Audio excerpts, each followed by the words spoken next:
Quatrième étape, examiner les rapports entre les variables. Après avoir identifié le profil individuel de chaque variable grâce aux outils décrits à l'étape précédente, on peut examiner les rapports entre les variables. Trois outils vont être illustrés ici. 1. Un tableau de statistiques de synthèse pour une variable numérique ventilée par catégorie d'une variable catégorielle. 2. Des graphiques en boîte à moustache pour observer la variation de la distribution d'une variable numérique sur les catégories d'une variable catégorielle. Et 3. Les diagrammes de dispersion de variables numériques par rapport à d'autres variables numériques. Ici encore, StatTools effectue toutes ces opérations rapidement et en toute simplicité pour vous permettre d'explorer tous les rapports potentiels qui vous intéressent. On pourrait commencer par ventiler les statistiques de synthèse de la variable salaire en fonction du sexe. Pour accomplir cette opération dans StatTools, il faut d'abord comprendre la différence entre le format empilé et désempilé.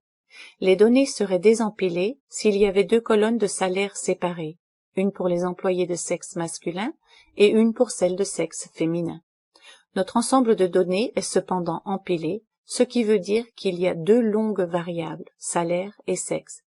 Les salaires des hommes et des femmes sont empilés dans la colonne salaire et la colonne sexe indique la catégorie de chacun. Pour obtenir les statistiques de synthèse d'une variable par catégorie, dans la boîte de dialogue synthèse de variables, on clique sur le bouton format et on sélectionne empiler.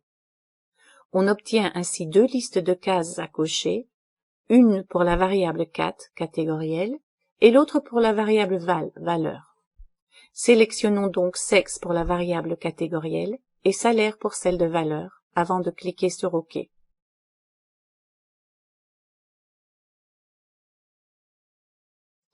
Les statistiques de synthèse résultantes sont présentées ici. Les moyennes et les écarts types révèlent par exemple que les salaires des hommes sont en moyenne plus élevés, sur une étendue plus large aussi que ceux des femmes. On pourrait ensuite comparer graphiquement les distributions salariales masculines et féminines. Les histogrammes de StatTools permettent cette opération, de nouveau sous l'option empiler. À moins de changer toutefois les intervalles des deux histogrammes, ils suivront des échelles légèrement différentes, ce qui rendra difficile la comparaison entre les deux sexes. Les boîtes à moustache ou diagrammes en boîte offrent une meilleure approche comparative des salaires en fonction du sexe. Pour créer des diagrammes en boîte, on choisit boîte à moustache dans la liste déroulante graphique de synthèse.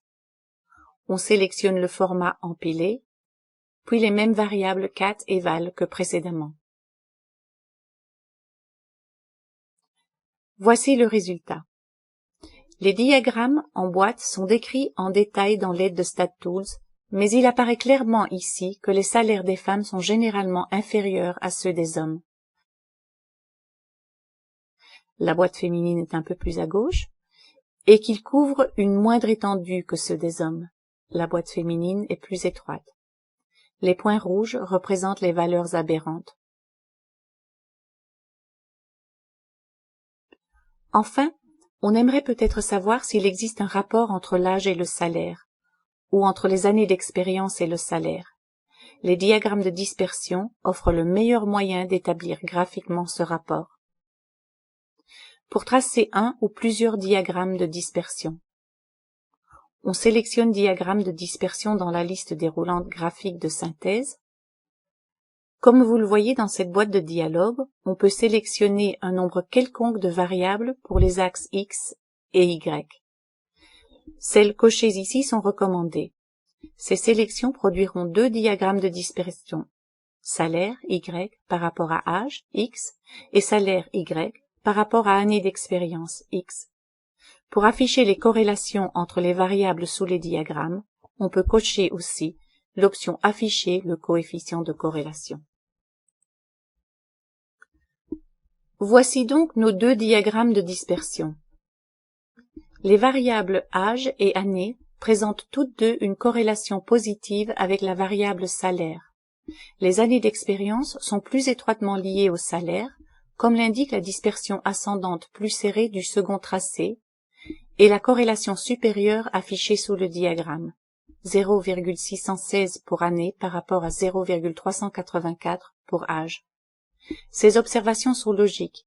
Les chances qu'un employé gagne un salaire plus élevé augmentent avec l'âge et l'expérience de cet employé. À vous de jouer. Effectuez les analyses statistiques que nous venons d'illustrer. Statistiques de synthèse de la variable salaire ventilée par sexe, boîte à moustache de salaire en fonction du sexe, et diagramme de dispersion de salaire en fonction de l'âge et des années d'expérience. Vous pouvez bien sûr essayer d'autres analyses aussi. Les nombreuses possibilités et la rapidité d'analyse offertes par StatTools doivent maintenant vous être apparentes.